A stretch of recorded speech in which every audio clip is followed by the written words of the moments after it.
En ce jeudi 19 janvier, nombreux sont les Français à manifester contre la réforme des retraites. Un mouvement important de grève qui impacte non seulement les transports en commun mais également le corps professoral. Seulement, comme l'a signalé Sud-Ouest mercredi 18 janvier, Emmanuel Macron n'est actuellement pas sur le sol français pour écouter les revendications de ses citoyens.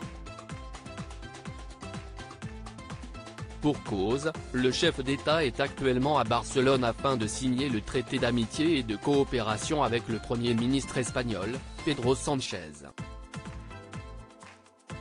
Un voyage officiel qu'Emmanuel Macron n'a d'ailleurs pas fait seul puisque 10 de ses ministres l'ont accompagné.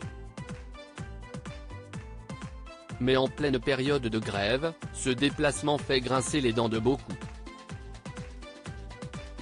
Notamment ceux d'Olivier Besancenot qui, sur le plateau de BFM TV mercredi 18 janvier, a rapidement cinglé l'exécutif.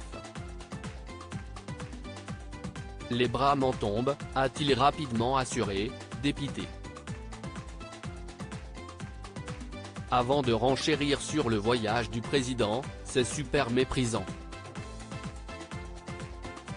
C'est à son image, on va dire. Supérieur à découvrir les femmes qui ont compté dans la vie d'Emmanuel Macron. Cette tribune contre la réforme des retraites. Mardi 17 janvier, le média de gauche Politi avait publié une tribune contre cette réforme archaïque signée par une centaine de stars françaises.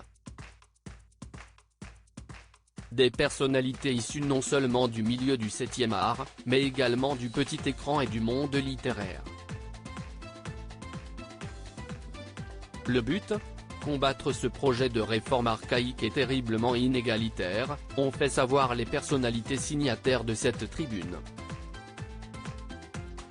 Le report de l'âge légal pénalise aussi les femmes, qui ont les carrières les plus aléatoires, suspendues, contraintes au temps partiel, souvent imposées, et qui seront les principales victimes de cette réforme aussi injuste qu'inégalitaire, pouvait-on notamment découvrir.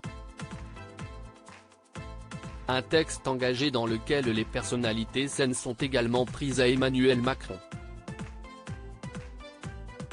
Pour rappel, le chef d'État a notamment été accusé de séduire la droite pour créer une majorité que les urnes ne lui ont pas donnée. Crédit photo, Patrick Aventurier-Poul.